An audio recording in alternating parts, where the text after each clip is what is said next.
아기 예수님의 평안과 소망이 우리 성도들 모두에게 함께하기를 예수님의 이름으로 간절히 축원합니다. 우리 서로 인사하기 원합니다. 아기 예수님의 평안이 함께하기를 축복합니다. 아기 예수님의 평안이 함께하기를 축복합니다. 아기 예수님의 평안이 함께하기를 축복합니다. 네. 우리가 대강절 기간 아기 예수 오심을 준비하는 기간을 보내고 있습니다. 성탄절이 이제 한 주간 앞으로 다가왔습니다. 기간마다 성탄절 행사를 위해서 준비 중인 줄 압니다. 열심히 준비하셔서 우리 구주로 오신 예수님을 찬양하고 경배하는 귀한 기쁨이 넘치기를 원합니다. 교회는 그 와중에 장례식이 있었습니다. 우리 교회가 합병할 때에 이미 벌써 80대 후반이셨고 92세로 이제 생명을 다하시고 별세하셨는데, 그때 이미 부인이신 김재순 집사님이 많이 편찮으셨어요. 근데 남편이 그 아내를 진짜 정성을 다해서 수발을 드셨고, 결국 먼저 아내를 보내시고 또 코로나 가운데 고생하시다가 이제는 요양원 가셔서 생을 마감하시게 되었어요. 안타까운 것은 자녀들이 예수님을 안 믿었기 때문에 안타까운데, 그래도 교회 연락이 와서 이제 장례식을 치르게 되었는데, 그나마 다행이었던 것은 자손들 중에 예수 믿는 자손들이 있어서 그 부모님을 전도하기 위해서 애쓰고 있었다는 거예요. 여러분도 위해서 기도해 주시기 바랍니다. 그 신앙의 유산이 자녀들에게 물려지기를. 이제는 뭐 자녀들도 연세가 있으시잖아요. 아버지가 92살로 세상 떠나셨으니까. 그래서 제가 손을 꼭 붙잡고 예수 믿으셔야 한다고 신신당부를 하고 왔는데 마음이 간절합니다. 지난 한 주간 분주한 한 주간이었습니다. 경찰서에 성탄 예배가 있었고 제가 설교를 했고요. 또 이번 주에는 이제 구청 신우회에서도 말씀 전하고, 오늘 오후에는 구로구 교구 연합회 예배를 인도하게 되어집니다. 사실 이제 주신 감동이 깊었기 때문에 경찰서에서 또 구청에서 똑같은 메시지를 전하게 되어집니다. 오늘 본문 똑같은 본문이고 똑같은 제목입니다. 지난 경찰서 예배 때 참석하신 몇몇 분들이 있기 때문에 아마 한번 들으신 말씀일 것입니다. 그러나 더 주목해서 들으시면 깊은 은혜가 있을 줄 압니다. 경찰서나 구청 같은 경우에는 뭐 설교를 15분에서 20분뿐이 할 수가 없어요. 그러니까 짧은 시간에 압축적으로 이렇게 설교하게 되어지는데, 식사 시간을 비워가지고 그분들은 하나님 앞에 예배하기 때문에 그렇게 할 수뿐이 없는데, 이제 조금 더 여유롭게 시간을 가지고 말씀을 전하게 되어지니까 여러분들이 더 집중하기를 원하고, 또 보통의 경우에 제가 설교할 때 첫째, 둘째, 셋째 이루고 설교하는데, 오늘은 첫째, 둘째, 셋째가 없기 때문에 잠시 다른 데로 신경 쓰시다가 보면은 쫓아오지 못하고 이제 헤매고 있을 수 있어요. 이런 말씀에 집중하며 열심히 따라오시기를 부탁드립니다. 오늘 본문 우리가 너무나도 잘 아는 말씀이죠. 구유에 나신 아기, 그리고 이제 하늘에는 영광이요 땅에서는 기뻐하심을 입은 자들에게 평화로다. 예수님께서 태어나시던 그 밤의 이야기입니다. 그때 마리아와 요셉은 호적을 하기 위해서 베들레헴에 오게 되고 거기서 예수님이 태어나십니다. 요셉의 고향은 베들레헴이었지만 사실 사는 곳은 우리가 아는 것처럼 나사렛이었습니다. 하지만 호적을 하기 위해서 이제 베들레헴에 오게 되어지고, 그 중에 마리아는 임신을 하고 있었습니다. 그런데 그렇게 사는 곳을 떠나 고향으로 찾아온 이들이 많았던 것 같습니다. 성경에 보면 여관을 찾지 못해서 남의 집 외양간에서 해산을 하게 되어집니다. 아기를 누일 곳이 마땅치 않아서 구유의 아기를 포대기에 쌓아 눕히게 되어집니다. 근데 그때 그 시간에 천사들이 들판의 목자들에게 나타나 메시지를 전하게 되어지는데, 우리가 읽은 본문 말씀입니다. 오늘 본문 우리가 읽은 내용 보게 되어지면요, 너희가 가서 강보에 쌓여 구유에 누워 있는 아기를 보리니 이것이 너희에게 표적이니라 말씀하고 계시는 것을 보게 되어집니다. 저는 이 말씀을 읽을 때에 토마스 쿤이라고 하는 학자의 패러다임 시프트라고 하는 이론이 생각났습니다. 이 토마스 쿤의 이론은 인류의 발전이 지식의 축적으로 이루어지는 것이 아니라 패러다임의 전환을 통해서 이루어진다는 획기적인 이야기를 했습니다. 이미 벌써 이게 수십 년 전 이야기입니다. 패러다임은 그냥 우리가 쉽게 이야기하면 생각의 틀, 지식의 틀 혹은 세계관으로 이해될 수 있습니다. 그 신뢰는 천동설이 지배하던 시대에 지동설이 등장한 겁니다. 반발이 많았지요.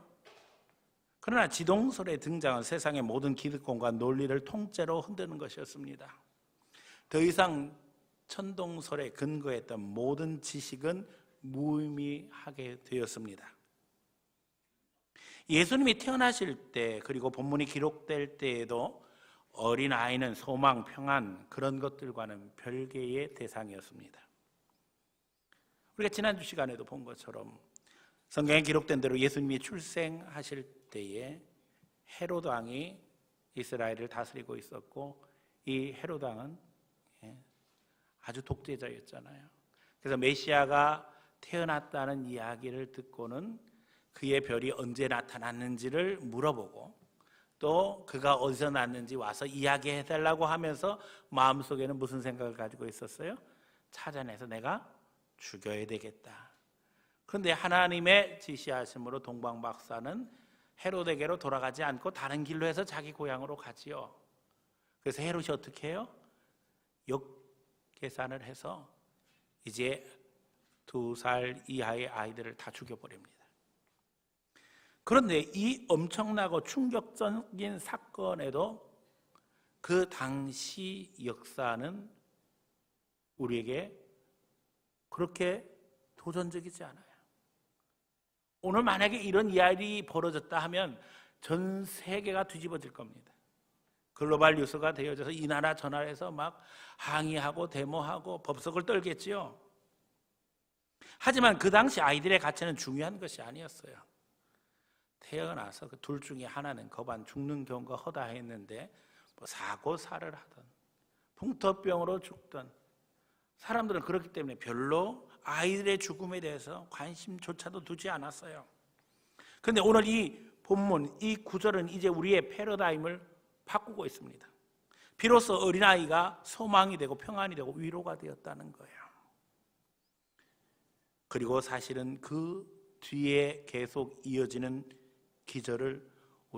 구절을 깊이 묵상할수록 충격적입니다. 왜요? 지극히 높으신 곳에서는 하나님께 영광이요 땅에서는 기뻐하신 사람들 중에 평화라는 거예요. 모든 사람에게 평화가 아닙니다. 하나님이 기뻐하신 자 중에 평화다. 그런데 하나님이 기뻐하신 자가 도대체 누굴까요? 바로 그 앞에 나오는 거예요. 하늘에는 영광. 하나님 앞에 영광을 돌릴 줄 아는 자가 이 기뻐하심의 은혜를 누린다는 거예요. 여러분, 영광이라는 뜻이 뭐예요? 하나님의 주권을 인정하고 하나님의 주인 되심을 고백하는 거예요. 그런데 강보에 쌓여 구유에 누인 이 어린아이가 구원의 역사를 이룰 하나님의 표적, 사인이라는 것을 이야기하고 계시는데 이것을 하나님의 주권으로 인정하고 하나님께서 이 일을 이루심을 믿고 고백하는 자들에게는 하나님의 평화가 임할 거라는 거예요. 뒤집어 말하면 그걸 인정하지 못하는 자에게는 평화가 없다는 거예요. 충격적이죠. 그렇기 때문에 아기 예수님이 오셔서 이 땅에 평화를 이야기하시고 소망을 이야기하시는데 믿음으로 받아들이지 아니하면 그 평화는 내 것 될 수 없다는 겁니다. 여러분, 우리는 예수님께서 이 세상에 오셔서 어떤 일을 하셨는지 잘 알고 있습니다. 예수님께서 이 세상에 오셔서 구원의 역사를 이루시고 병든 자를 살리실 때에 소외된 영혼, 외로운 영혼, 세상에서 인정받지 못하는 자들에게 구원의 메시지를 전하시죠. 그야말로 당시 기득권자들에게는 세상을 통째로 뒤집어 엎으시는 것이었어요. 하지만 강보에 누인 아이는 전혀 가능성이 없어 보이는 것 같습니다. 아이의 모습이 어때요? 이 아이가 원에서 지금 베들레헴에 있는 건가요? 아닙니다. 원에서 마옥간에서 태어났나요? 아닙니다. 그러면 로마 황제 아구스토가 식민지에서 많은 세금을 거둬들이기 위해서 호정령을 내렸어요. 식민지에서 정치적 탄압을 받으면서 어떻게 생각하면 착취의 대상이 되어진 이스라엘 백성들은 강제로 호적을 해야 되는 그 상황에서 배가 남산만한 예수님의 어머니 마리아는 호적을 하기 위해서 남편 요셉과 함께 베들레헴을 향하게 되어집니다. 사실은 너무나도 처량한 상황이에요. 그런데 가서 여관을 찾지 못한 상황에서 하필이면 그때에 또 해산을 해야 되는 거예요. 이게 지금 계속 꼬이고 있는 거예요. 우리 생각에는. 그렇잖아요. 아니 하나님께서 그때를 좀 피해서 좀 좋은 환경과 좋은 장소에서 얼마든지 예수님 태어나게 하실 수 있는데 가장 힘들고 어려운 때에 가장 어려운 상황으로 내모시고 뭐라고 이야기하세요? 이 아이가 구원의 역사를 이룰 하나님의 표적이다. 여러분 이걸 인정할 수 있겠느냐고요. 뭐 하나 제대로 된 것 같지 않은 이 이상한 상황 속에서 이 아이가 표적이라는 메시지에 누가 이 아이를 주목할 수 있겠습니까? 그런데 우리가 아는 것처럼 이 아이 예수 그리스도로 말미암아 인류의 역사는 바뀌게 되어집니다. 오늘 우리가 쓰는 2023년이라는 뜻이 뭐예요? 예수 오신 지 2023년이라는 뜻입니다. 예수님으로 말미암아 역사는 주전주후로 나누어지게 되어지고 인류 역사의 중심에 누가 서시는 거예요? 예수님이 서 계신 거예요. 예수님은 사역을 하시면서 우리가 아는 것처럼 사람들의 생각을 완전히 바꾸셨습니다. 가난한 자, 병든 자, 소외된 자들에게 관심을 두셨고 우리가 아는 것처럼 나중된 자가 먼저 될 것이다. 약한 자가 강한 자를 이길 것이다. 충격적인 말씀을 하셔요. 더욱이 으뜸이 되고자 하는 자는 어떻게 해야 된다고요? 섬기는 자가 되어야 한다. 2000년이 지난 우리 시대에 이르기까지 도대체 이 말씀을 이해한 사람이 몇 명이나 되었을까? 비로소 오늘 우리 시대에 와서 리더십을 이야기할 때 뭐라고 이야기해요? 섬기는 자가 되어야 된다고 이야기하지만 불과 몇십 년 전, 아니 10여 년 전에도 사람들은 그렇게 생각하지 않았던 것 같아요. 다른 사람들을 짓누르고 자기 의견을 강하게 이야기하는 사람을 흔히 카리스마 있다고 이야기하면서 그런 사람이 리더십을 발휘한다고 착각했던 세상 속에서 우리는 살아가고 있고 또 그런 의식들이 지금도 작용하고 있습니다. 하지만 예수님은 세상의 패러다임을 완전히 바꾸셨어요. 당시의 기득권자들은 그걸 받아들일 수가 없었어요. 그래서 어떻게 해요? 백성들을 선동해서 예수님을 십자가에 못 박아 죽입니다. 그걸로 끝날 줄 알았지요. 그런데 우리가 아는 것처럼 하나님은 예수님을 다시 살리셨고 부활하셨을 뿐만 아니라 제자들은 복음 들고 예루살렘, 온 유대야, 사마리아 땅끝까지 증인이 됨으로 말미암아 전 세계 복음은 확산되게 됩니다. 그리고 당시 세계를 지배하고 있던 로마 제국의 윤리적 기준까지도 완전히 바꿔버리게 되어집니다. 당시 로마는 전쟁을 통해서 세계적인 강력한 국가를 이루었습니다. 막강한 부를 이루었습니다. 사치는 극에 달했고 사람들은 그 가운데서 행복을 추구하고 있었습니다. 그런데 기독교인들이 등장하면서 그들에게는 모든 것이 충격적이었습니다. 사실 많은 전쟁을 통해서 그들이 극복할 수 없는 가장 큰 두려움은 죽음에 대한 두려움이었습니다. 전쟁을 나가서 승리하게 되면 당연히 많은 이익을 얻게 되어집니다. 그런데 문제는 그 전쟁에 나가 내 남편이 죽을 수도 있고 내 자식이 죽을 수도 있고 내 아버지가 죽을 수도 있다는 거예요. 나도 죽을 수 있죠. 그들에게 있어서 죽음의 공포는 너무나도 두려운 것이었어요. 그런데 기독교인들이 등장하면서 세상은 완전히 달라졌습니다. 당시 정치적인 문제가 생기면 기독교인들에게 누명을 뒤집어 씌워서 처형했는데 예수 믿는 사람들은 완전히 달랐어요. 억울한 누명을 뒤집어 쓰고 죽어가면서도 하나도 죽음을 두려워하지 않았어요. 너무나도 당당했어요. 화형을 당할 때에도 또 사자의 밥이 될 때도 그들은 당당하게 하나님 앞에 오히려 자기들을 핍박하는 자들을 예수님처럼 축복하고 죽음 속에서도 기뻐하며 즐거워했어요. 너무나도 충격적이었습니다. 심지어는 물질을 초월했고 꾸미지 않아도 당당했습니다. 당시 로마 사람들은 열심히 자기를 꾸미는 일에 앞장섰는데 그것이 자기의 신분과 지위와 권력과 물질을 대변하고 있었기 때문에 그게 그 사회의 현실이었어요. 그런데 예수 믿는 사람들은 그렇지 않았어요. 이건 너무나도 충격적이었어요. 결국 기독교가 로마 제국 전체를 바꾸는 데는 시간이 오래 걸리지 않았습니다. 콘스탄틴이 기독교를 인정하고 결국 그것으로 인해서 기독교가 국교화 과정을 겪게 되어지는데 콘스탄틴의 어머니는 이미 벌써 기독교인이었다고 알려져 있어요. 자, 그런 상황에서 안타까운 일이 벌어지죠. 예수님을 기득권자들이 십자가에 못 박은 것 같이 어줍지 않은 평화주의를 내세운 마귀의 하수인들은 가룟 유다처럼 복음을 팔아버리기 시작했습니다.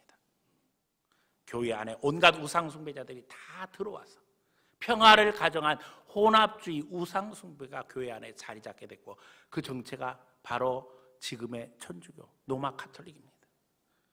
언제부터 교회 안에 성상이 들어오고 언제부터 교회 안에 이상한 풍습과 우상숭배가 들어왔는지 기가 막히게 그지없어요. 지금도 천주교 앞에 가면은 마리아가 자리를 잡고 있고 사람들은 전부 마리아 앞에 기도하고 들어가요.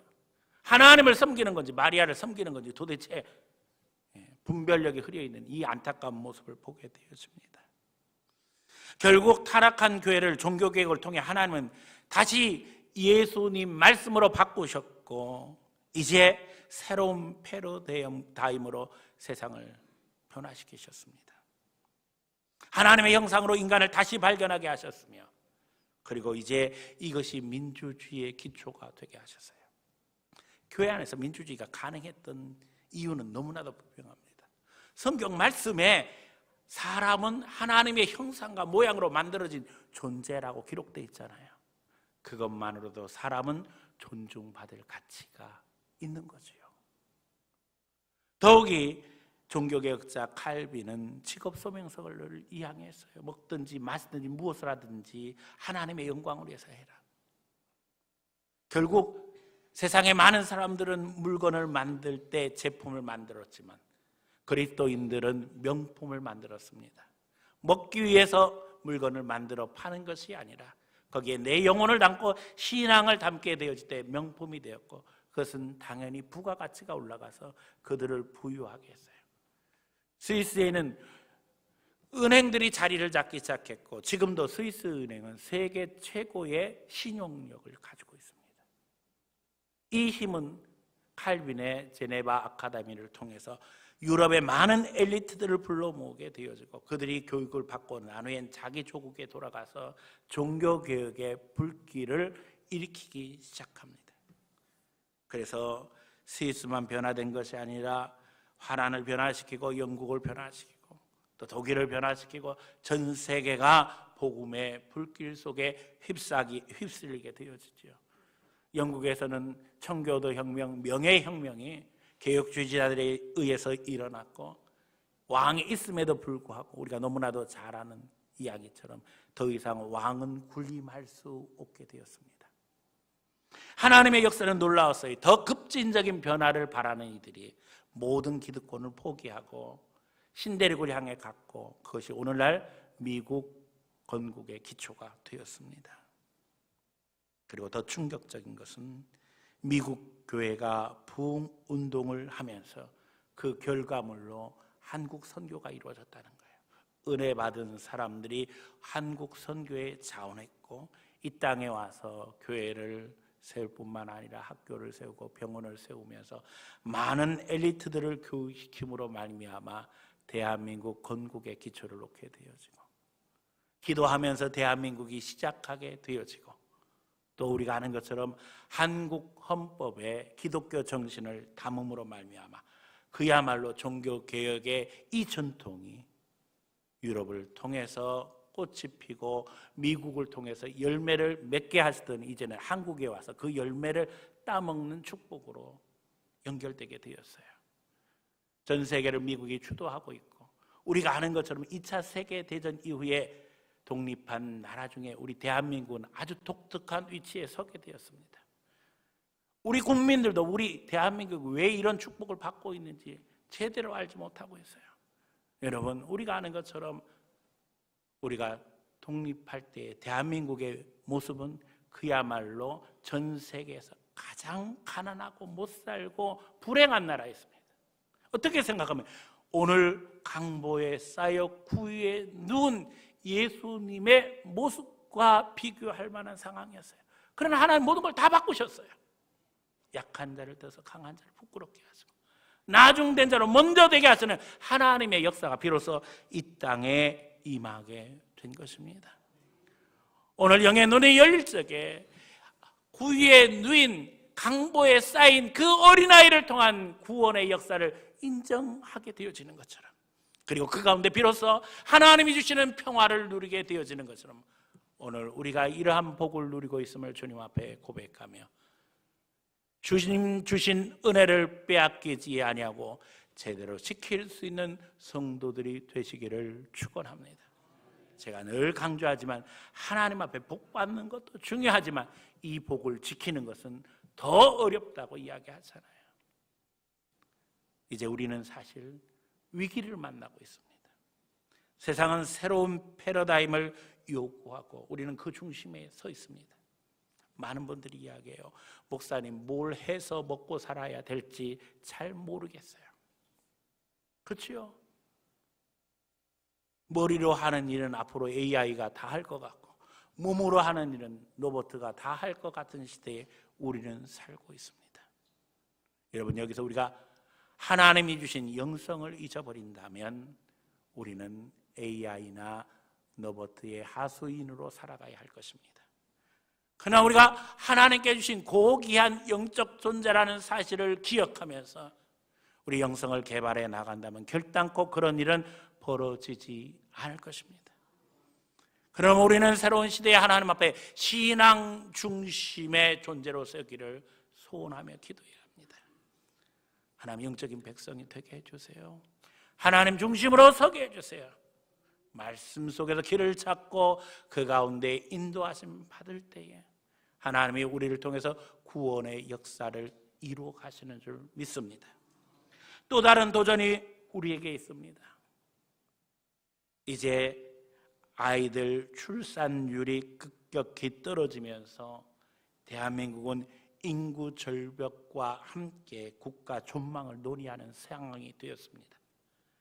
정부에서 온갖 방법을 다 동원해서 출산율을 높이려고 발버둥 치지만 한계가 이미 드러나고 어떻게 생각하면 되돌이킬 수 없는 상황에 이르렀습니다. 절망적인 미래가 누구에게나 예견되는 상황입니다. 그러나 저는 이 상황에서 하나님의 인도하심을 깨닫습니다. 지난 수십 년 동안 하나님께서 이 땅에 축복하실 때에 한국교회가 간절히 하나님 앞에 기도한 게 있습니다. 하나님, 우리 대한민국이 제사장 나라가 되겠습니다. 전 세계에 복음 증거하는, 전 세계 모든 민족을 품고 하나님 앞에 기도하는 나라가 되기를 원합니다. 그런데 우리가 잘 순종했나요? 많은 물질적 축복을 받았음에도 불구하고 그 물질적 축복이 어디에 있었는지, 이유가 뭔지, 왜 하나님께서 이런 축복을 주셨는지 망각한 채 우리가 살지는 않았는지 두렵고 떨리기가 그지없습니다. 하나님은 통째로 우리의 생각을 바꾸셨어요. 자, 이제 우리 대한민국은 우리의 선택이 아니라 어쩔 수 없이 이민 국가로 발전하게 될 겁니다.